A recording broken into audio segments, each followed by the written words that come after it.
Welcome to Awareness to Action, where you'll discover how possibilities become reality with me, Joan Marlow. Join me and my amazing guests for powerful stories about those world-shifting aha moments. You know, the ones that catapult you into action and transform the way you walk through the world. Yes, you can live your life with purpose and passion. Maybe you aren't there yet, and that's okay.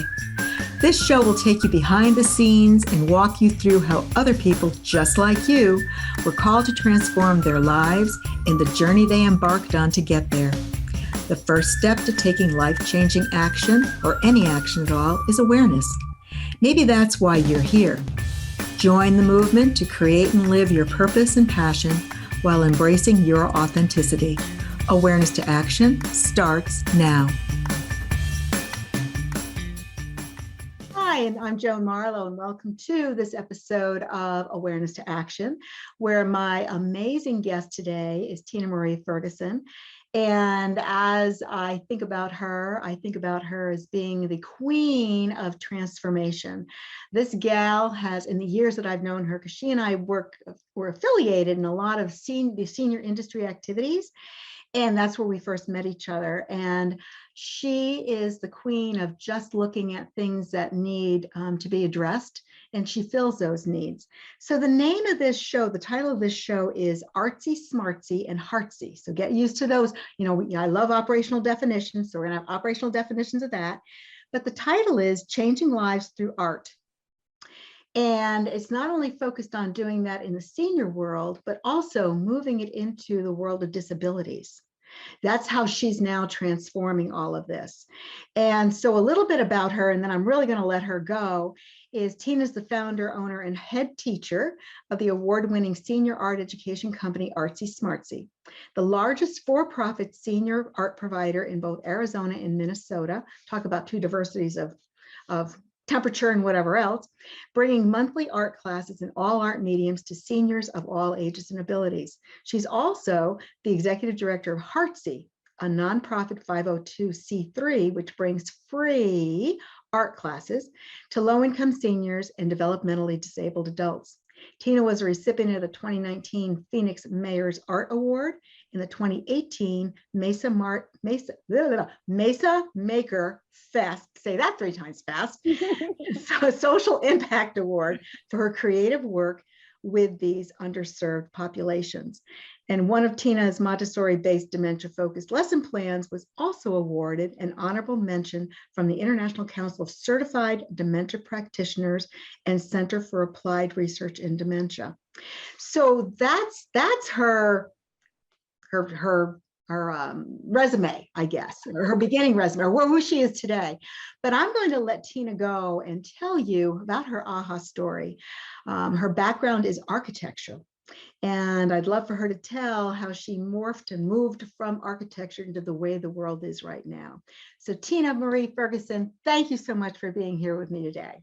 Joan, thank you for your friendship. Thank you for inviting me. It's so nice to be here. Yes, this Italian girl has always kind of done my own thing.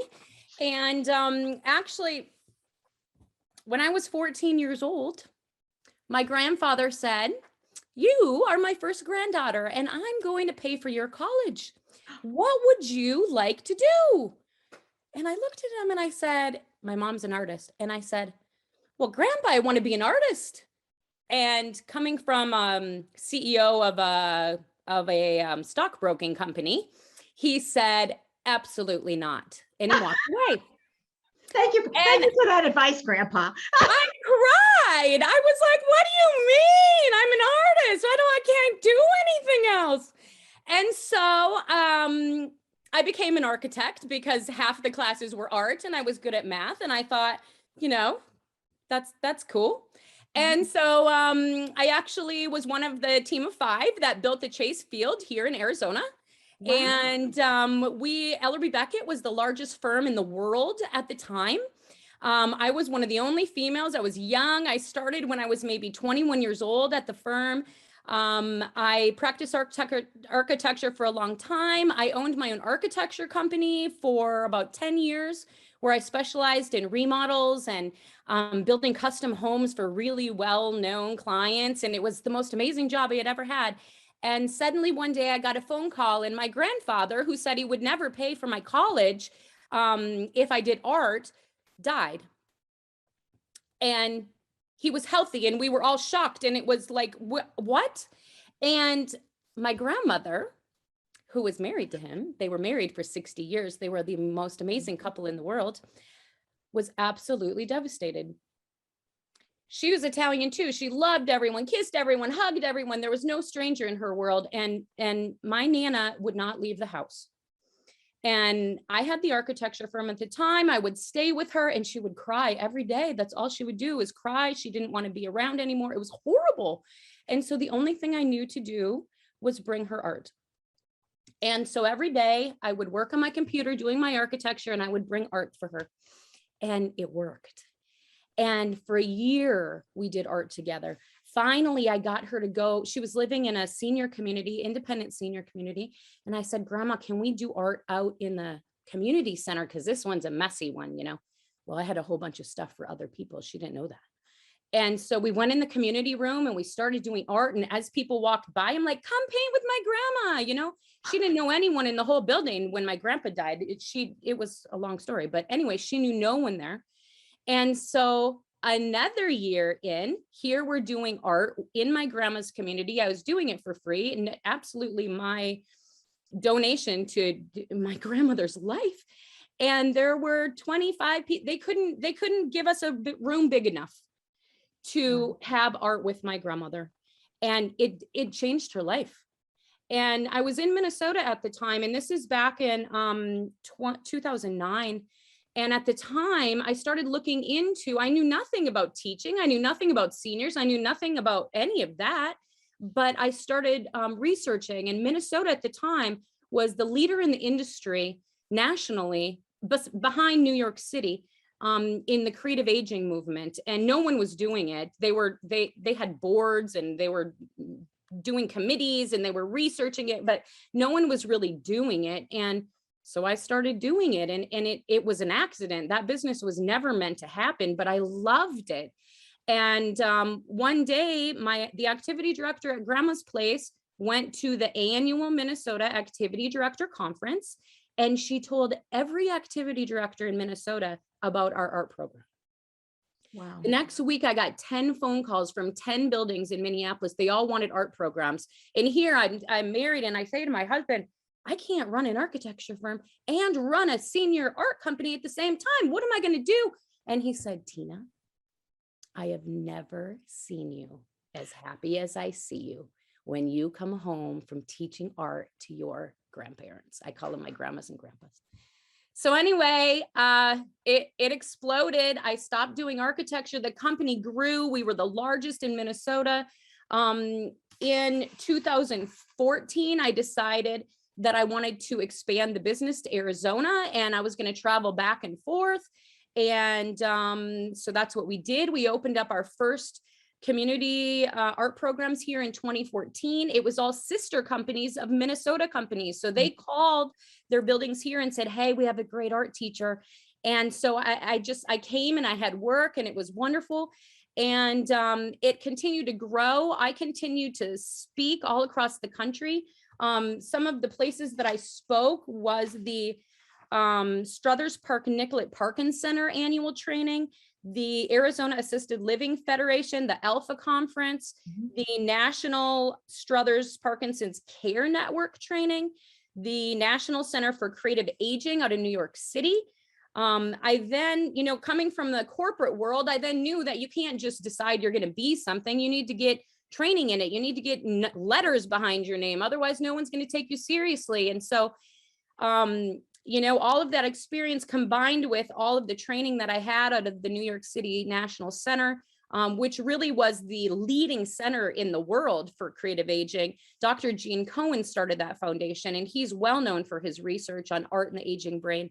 All of that training really helped me grow my business. And after 2019, when we won the Mayor's Art Award, we had 38 buildings between Minnesota and Arizona. I was flying back and forth. Everything was so busy and it was just exploding.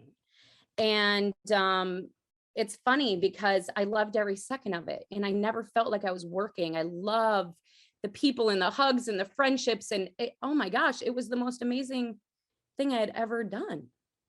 And in 2018, I was getting a ton of requests for free art classes, and they were coming from the people that needed it most. They were coming from the low income groups of senior communities and the veterans homes and places that didn't have money to afford the classes we were teaching. And at that time, we started the nonprofit, which is called HeARTsy. And HeARTsy specializes in teaching art to seniors that can't afford it. Yeah, and I had never heard all that detail. That's a pretty amazing story. And just, I mean, you're enthusiastic about everything to begin with, but watching you now retelling that story, you're like oozing of your purpose and your passion, which again is all about what this show relates to. And one of the, again, when you look at the fact that she jumped into this and didn't have a net, really didn't have a net. Yeah, you can go back and do your corporate thing, but she has just stuck this out and made this happen. And when we were talking earlier, you know, we were talking about the whole thing about faking it until you make it. And we were talking about the fact when you have purpose and passion, you find that light, you figure out how to keep that light alive. So, and that's exactly what Tina has done. So I so appreciate that story. And again, you know, sharing your successes. So we're going to go to break. When we come back from break, what I want to do is I want to dig in a little bit more and maybe talk about where your creative juices come and maybe some of the stories that you've had from some of the successes of some of your seniors that you've worked with. So let's go to break and then we'll come on back. And again, thank you for being here.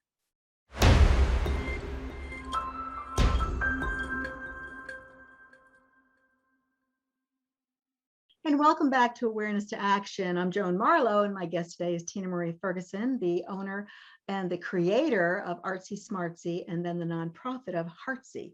And she just shared her story about her, oh my God, her, if you missed it, you got to go back and listen to it again. Her depth of purpose and passion for helping seniors discover themselves in art and through art. So let's keep on carrying that story forward, Tina. It's amazing how over the years I can get that story out in 10 minutes.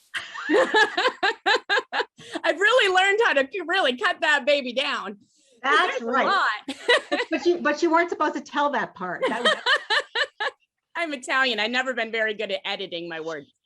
Yeah, I want to tell y'all a story that when I do my speeches, I always tell this story. And I believe that this story helps. I'm just going to tell it.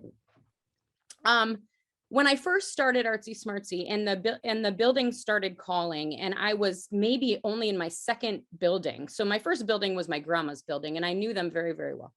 The second building was also in Minneapolis. And I remember we always had a table of about 15. And I remember the caregivers were rolling in my seniors, and we really did specialize in teaching. I mean, we taught all ages, but we specialized in teaching those with dementia, Parkinson's, and Alzheimer's disease. Mm-hmm. And they rolled this little lady up into the room, but they didn't put her at my table. They put her against the back wall. And she was in her wheelchair and her hair is like this. So I couldn't see her. And so I went to the caregiver and I said, why did you roll her in the back of the room? And they said, well, she hasn't participated in any activities in over a year. She's nonverbal and she just likes to listen. And I thought that was the most ridiculous thing I ever heard in my life. And so I went over and I grabbed her and I rolled her up to the table and I got real low, and her name was Hallie. God, she was lovely. And I said, Hallie, today we're going to do a Christmas lesson. And all you have to do is take this fabric and tie it in a knot onto this hoop. And we're going to make this Christmas wreath and you can hang it on your door. She didn't move. She didn't say anything. She didn't breathe. She didn't, nothing. And so I thought, oh, well, maybe they were right. And so I just went to the next person. I went around and telling everybody what they needed to do. And about, I don't know, our classes are an hour and a half. About 45 minutes in, I'm still going around. I'm going around. All of a sudden, the activity director, who's in the other side of the room, says, "Oh my gosh, Tina." And she's crying. And I'm like, what? Like, did someone get hurt? What is going on? And I look, and HeARTsy was the first one done. Oh my God. She was the first one done. So then we knew that she was in there. We knew something was going on. She still didn't speak, but she did it. So then next month I came and we brought her again and she did the lesson. She didn't speak, but she did the lesson. Over 2, 3, 4 months, all of a sudden, you guys, I'm not even kidding you, she looked like a different person because people in her building started treating her like she was a person. They started treating her like someone was in there. They started asking her if she wanted to participate in things. They threw her in the back of that room for a year and did nothing with her. And when I saw that, I knew that caregivers, they don't know unless they test someone. They don't know unless they engage. They don't know unless they treat someone like they're a person, not like they're someone with an ailment. And so I knew, and I would go into the buildings and I would tell the staff, they'd say, well, who should we get? We don't have that many creative people. I said, you bring me someone that hasn't done anything. I want them. I want the ones that you think can't do it. This is who I want.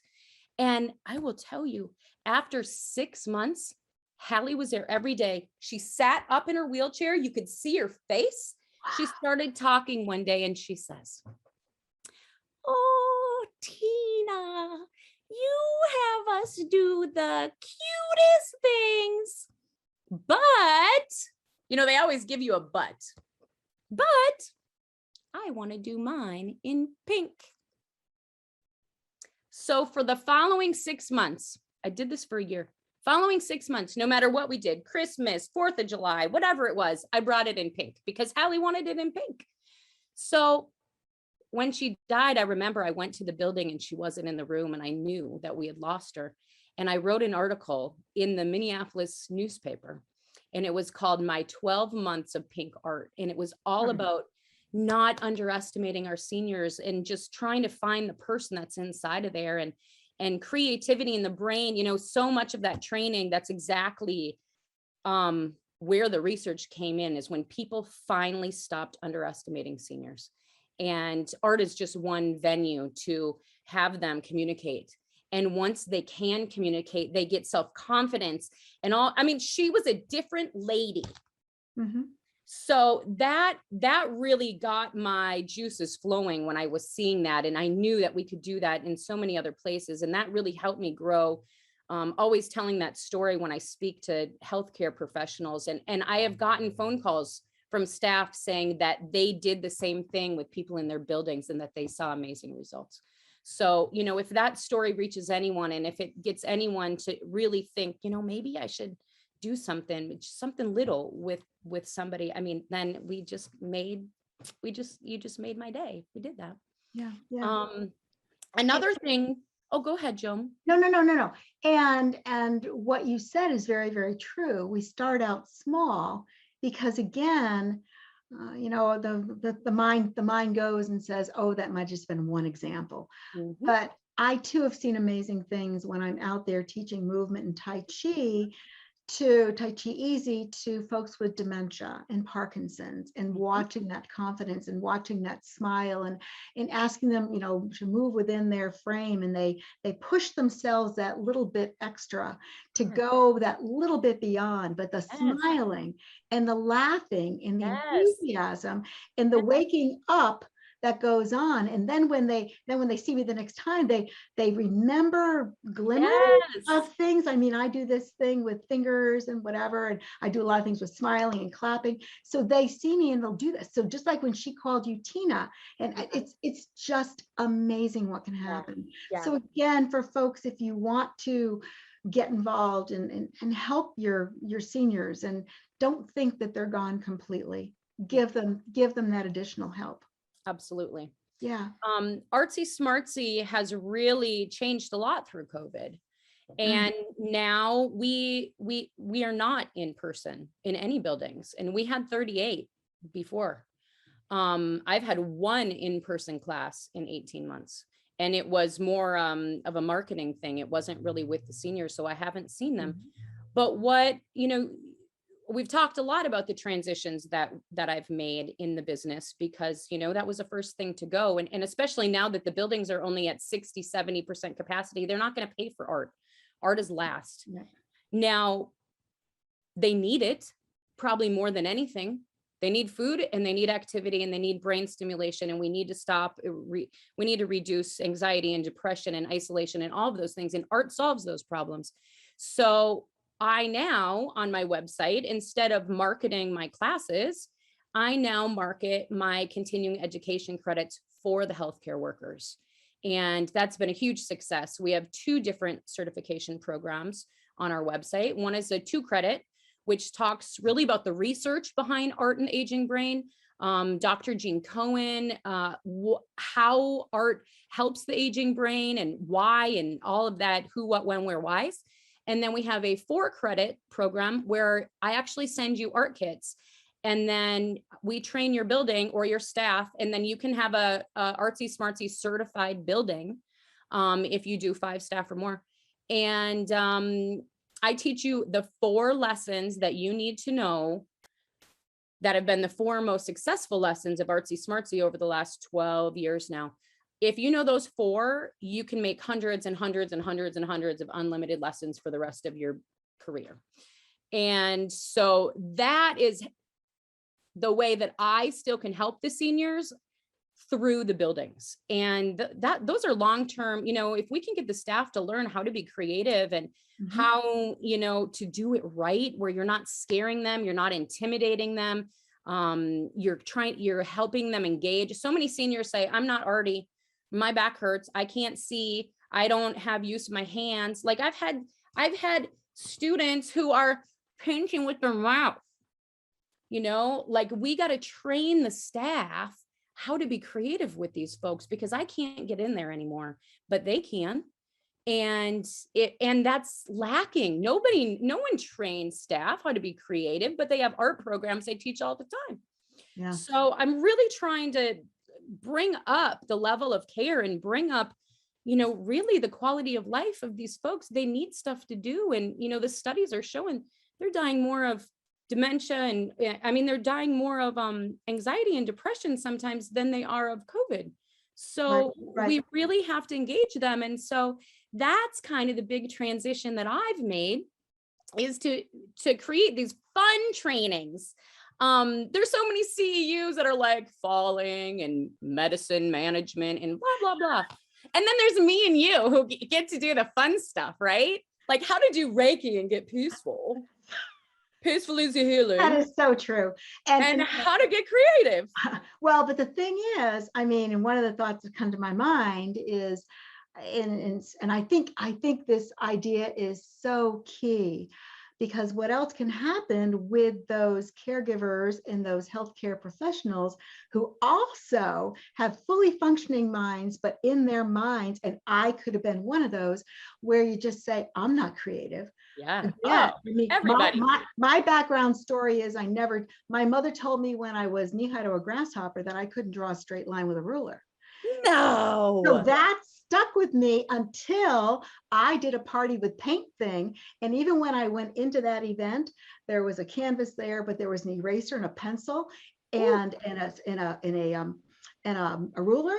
My hands started getting sweaty when I walked in there. And it was like, for me, it was like this psychological breakthrough. So it's so common. They say that's why everyone says it. A teacher, a parent, a sibling said, you're bad at this. And then for their whole lives, they think they are. However, now in my world, and we're getting close to coming to a break, but in my world now, even if you look at my vision board, I've learned that I need creativity in my life. That's essential to who I am. I Mhm. get to choose what the creativity is. But this, and especially if you've got somebody who is already in that world and they love seniors. And yesterday I spoke at the Alpha, the same conference you were talking about that you spoke at, I spoke at it yesterday. Yes. And they are the kings and queens of, I call them the Uber caregivers. I mean, they love their seniors, otherwise they couldn't be in this industry. Mm. So for them to feel that they can serve them at a different level, so we've got to build them up too. And I think that Oh would be a yeah. win-win, win-win. Oh yeah. So let's go to break, and we're going to come back and we're going to talk a little bit about the impact of COVID again, and where this has put you and what's gone on. And again, the amazing emergence of HeARTsy. So I'm Joan Marlow. We'll see you back in a couple of minutes. Thank you.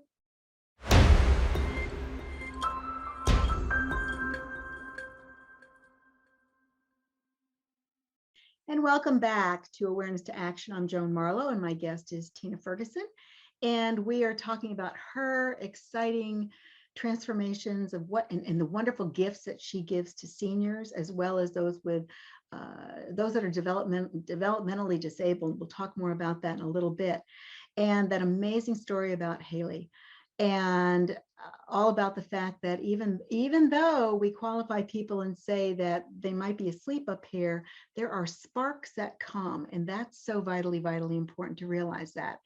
So you spoke a little bit about the impact of COVID. And again, COVID, especially for those of us that were doing work in the senior world. I mean, I lost all of my world of seniors within the 3-day period of time. That first weekend in March, boom, gone, because everything went into lockdown, and they went into, figuring out what the devil they were going to do. And again, when you said about the fact that so many people are dying from isolation, et cetera, yesterday in my presentation, when I talk about it, I say, everything I'm going to be sharing with you, I want you to look at it with the view of how you were impacted personally, and then look at the seniors that you help and support and where they might be and how they're functioning and how they spent time. And I often talk about it. We were put into forced introspection. We were told to go to our room, and we sat in our room for months, and they really did sit in their rooms for a month without any interaction or whatever,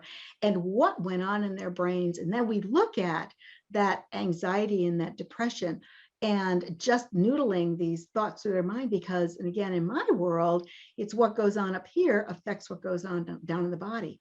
So if we can keep this positive, but if they've got nothing that can change that constant loop, it's going to be impacting their bodies. So yes, it points to reason that folks are dying more and more from the isolation, anxiety, and depression.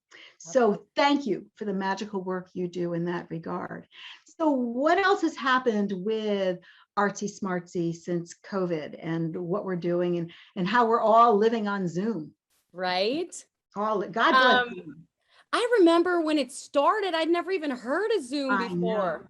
I know. And now I have this whole studio here. I got lights. I got all this noise reduction stuff. I got this computer. I got like another computer up here. I got like, it's crazy over here. Yep. I didn't think it was going to work. Mostly because I wanted to hug them. Isn't that the truth? I'm such a toucher. And when they get frustrated, I go over and I do hand over hand, which is don't ever do people's art. Don't ever do that. But I would hold their hand and I would help them do it. And it was such a beautiful connection. And, that's how I interacted with people, was through art and through physical touch and all of those things. And I never thought it would work. No way. And as the months went on, everyone started learning all the different programs, and it started getting more normal. And,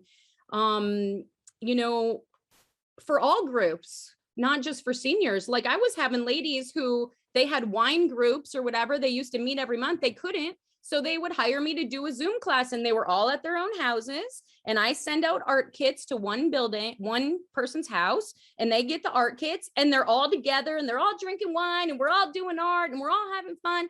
And that worked out great because everyone could do that anywhere.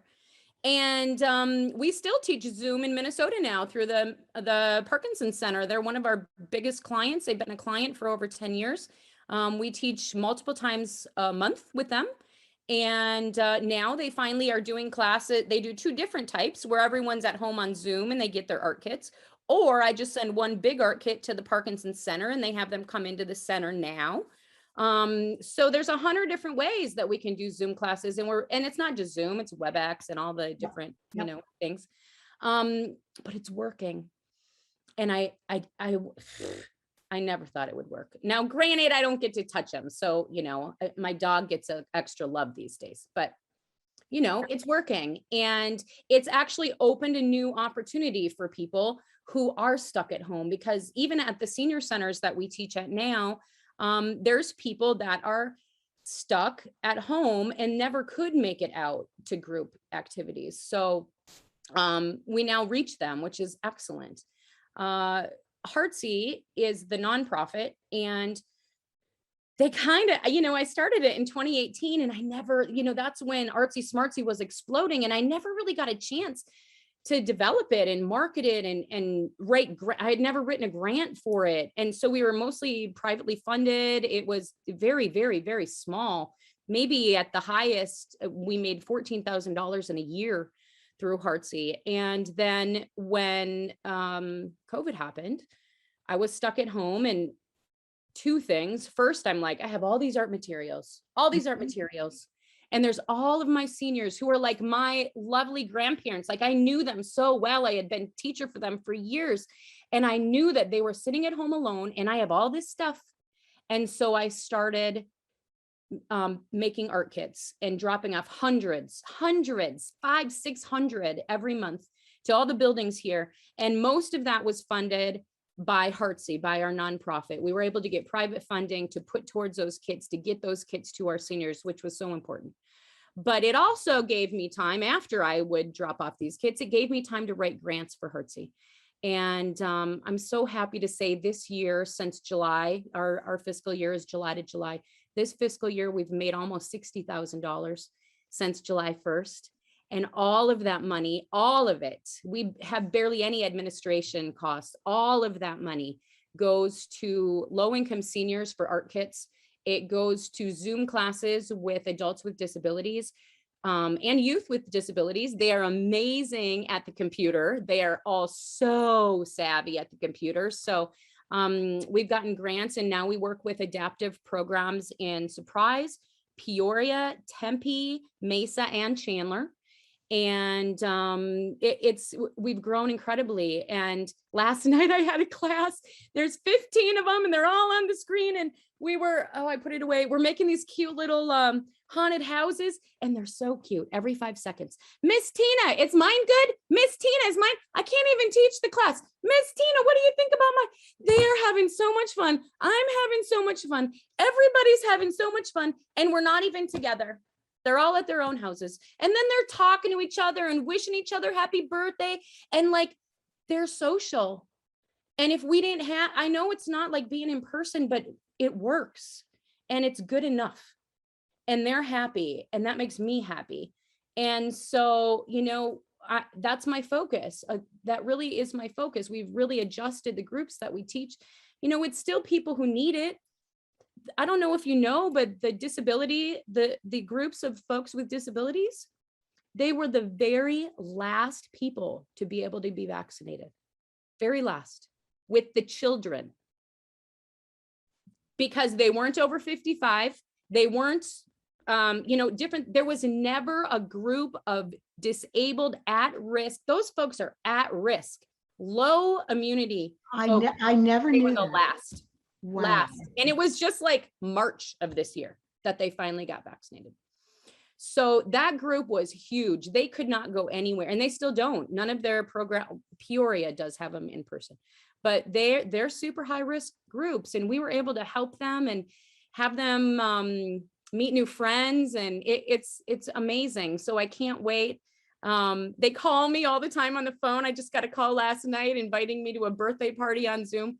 They're amazing groups. So it's HeARTsy has really, who knew that's where I would have ended up. But I feel like we're making a difference in that group. And, hopefully the seniors, with training the staff to do the art with the seniors, they're not quite as able to do the Zoom stuff. Dementia, Alzheimer's, and staff shortages is really, really hard right now to get through. But HeARTsy is helping where we can, and we're dropping off art kits, and all of our programs have monthly art kit subscriptions now. So every month we'll drop off an art kit with step-by-step directions, with like a sample history, and so the staff can read a little bit and they can do the art with them. And so we're trying to make it as easy as possible to keep the quality of life to the place it should be. Yeah. And that's real important as well. And again, one of my favorite questions is, who knew? Who knew? I mean, the element of surprise for us, when we suspend all judgment and throw caution to the wind. And again, what you and I were talking about earlier today, you keep at it and you'll have successes. It might not be the success that you had thought it was going to be, but when you are aware, my love of the word awareness, there's awareness all around us. So when you are open to take in the feedback that you're getting or the input that you're getting, and you take the time to think about it in a different way, and whether it be that you've got someone to brainstorm with, or you do your own stream of consciousness, or you write it out, or you walk around and you record it and then listen to it, however you can make that happen, I strongly recommend you make it happen, because all of us have that ability if we give ourselves the opportunity, and if we trust in the process that if our heart's in the right place, the rest will happen as well. And that's exactly, I mean, you and I are so just, what the heck, we've got to do something. So let's do something, rather than sit and complain about it, or sit and say, blah, blah, blah. Don't do that. I mean, do something no matter what it is. And there's no idea that's crazy at all. And again, I've experienced that, and you certainly are living that all the time. So we got to go to break right now. And when we come back, we're going to talk a little bit about where you can find out more about Tina, how you can get involved in donating or do more with the whole HeARTsy program, as well as also sending you to see some of her amazing pictures that she has available, that you can see some of these projects and whatever. So again, let's go to break for a minute. We'll be right back.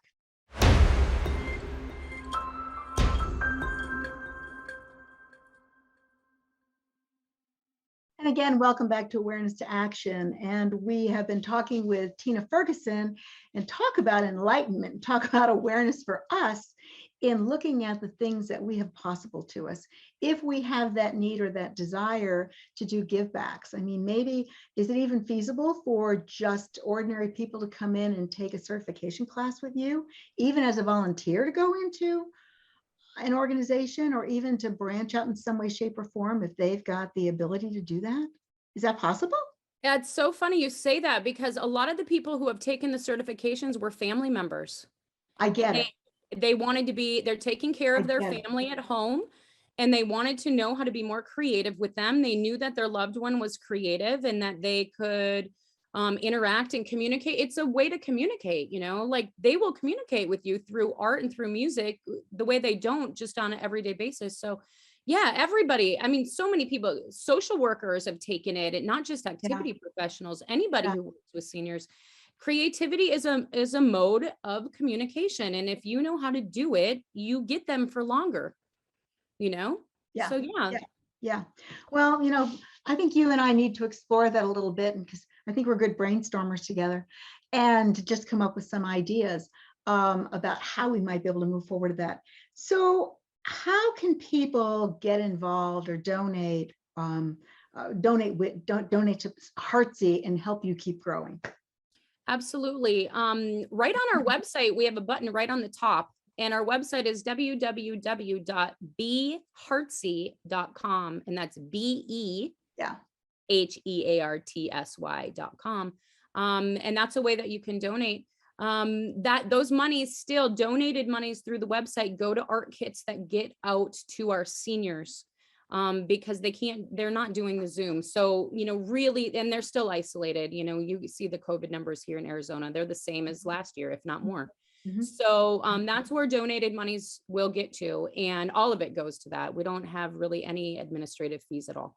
So that's a huge way, easy way. We also update our Facebook almost every day, probably multiple times, on the programs we're doing. I just put up last night on our HeARTsy Facebook page all of the free classes for October, November, and December, where they are, how to locate them, how to sign up.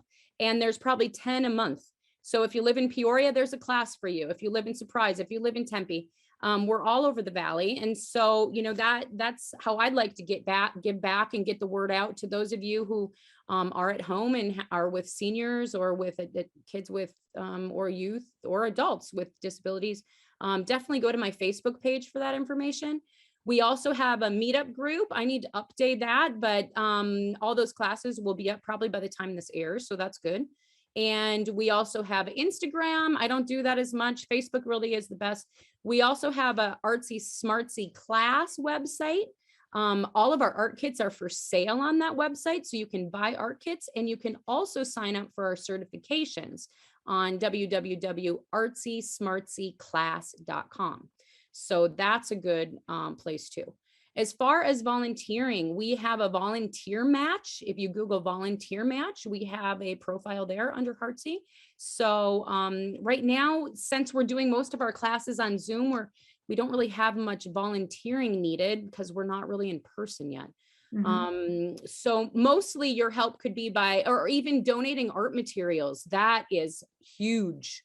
Donating aprons and tablecloths for these buildings. That's something I've had on my mind a lot, because I'm doing these classes and they're getting stuff all over them. And, we just don't have money to give everybody aprons, good aprons that they can reuse.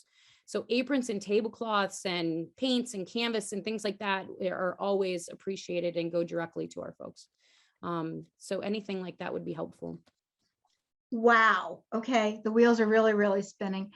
And I certainly want to get involved in this. And I'm just thinking, even other guests that I've had might also now help you based upon what I know they're doing in their business. So let me start connecting, making some more connections here as well, with just people that have this like-minded spirit and believe in the whole process that we're also doing with people living their best life, as far as being able to live their purpose and their passion. Awesome. So before we move on, talk a little bit about the amazing gift that you are offering folks that are either watching or listening to this podcast. It's an amazing, amazing gift. Well, I would love to offer anyone who contacts me before the end of the year 20% off a group event. Our group events are for 15 people. And I'd love to offer 20% off. Just say Joan's Radio Show in your email, or call me. My phone number is 651-334-3997. I'm going to do 20% off for the first 2 groups that contact me. And we teach everything. We do painting and jewelry and clay and mosaics and, oh my gosh, everything you can think of. Look at all the beads and ribbons back here. We do everything. And in closing, I just want to share this. This is my grandma and my grandpa and my mother and my grandmother who suffered from Alzheimer's. And without them, I would never be here today. And I would never have been able to follow my dreams. And so I wish you all to do that. It's worth the risk. So many people tell you not to do it and that you're crazy, but you got to do it. It's worth it. Yep, I couldn't agree with you more. So those of you that are just listening on the podcast, what Tina was doing was showing pictures of these amazing people in her life that have influenced her so. And, at this moment, just hearing the emotionality involved in that, think about and share gratitude for the people that have influenced you, because that's vitally important. None of us would be where we are today if there wasn't someone behind us, someone that inspired us. And I think all of us need to keep looking for that inspiration. And the other thing that I think we need to look at is to, yesterday, having done this in my presentation yesterday related to looking at self-care for those that serve seniors, because that's vitally important. But looking at the fact that we need to sometimes go back and make believe we're children. And what better way to be a child than get involved in doing an art project? We need to be curious. We need to be curious, and the curiosity includes, picking up a magazine you never in a million years would have thought about looking at, or watching a TV show you never in a million years thought you would be looking at. Or better yet, if you, like me, were so fearful because you didn't think you could do it, you thought all you knew you're going to fail because mom said I was going to fail, or I wasn't cutting the mark, that this is the time for you to spread your wings, because there's no time like the present, and you have the rest of your life ahead of you. And you too can make a difference no matter what it is. There's so many people in my life that have now transitioned into retirement through COVID or whatever, and they're trying, and they need purpose as well. So this might be just another thought, things that you didn't have time to do when you were working your 9-to-5 corporate America job. And this will free your brain, and it will make you smile, make you laugh, because those are two essential items to help your self-care. Again, those muscles in your mouth when you smile, there's 90 some odd muscles that actually send all the positive endorphins to your brain to make you, so even if your body's not happy, your body will be happy because you've smiled. So those are the wonderful things. So we're getting to the close. And any last words, Tina? And again, thank you. What a fun show. But every time with you is fun. Well, I wish I could hug you, Joan. I know. We've already gone through my lack of touching. I know. I know. No, I thank you for thinking of me. You called me months ago. We've tried to figure this out for a long time. I thank you for thinking of me, and I thank you for your friendship, and I thank you for everything that you're doing in the community with everyone you work with. And you're just as an inspiration as I am to you. So please know you're important in my life. Thank you. Well, thank you. And that's where namaste comes in all the time. Again, may the student and teacher in you match the student and teacher in me. And it's all good. Again, thank you so much for joining me for another episode of Awareness to Action, where again, we tell people's aha stories and look at what their inspiration is for them to find their purpose and their passion and to live it fully. Thank you so much. Till next time. Thank you for joining this Awareness to Action episode. Join me next time for more inspiring stories that will shift your perspective and allow you to see pathways toward a more fulfilling life. It doesn't come overnight, but with a positive outlook and a will to keep moving forward, you will get there, and it will be worth every twist and turn along the way. A willingness to learn from this experience is key. If plan A doesn't work, remember, you have plans B through Z to continue your journey. With each adjustment, you're one step closer to turning a possibility into a reality. For more information about me or to work with me personally, visit peacefullyhealing.com.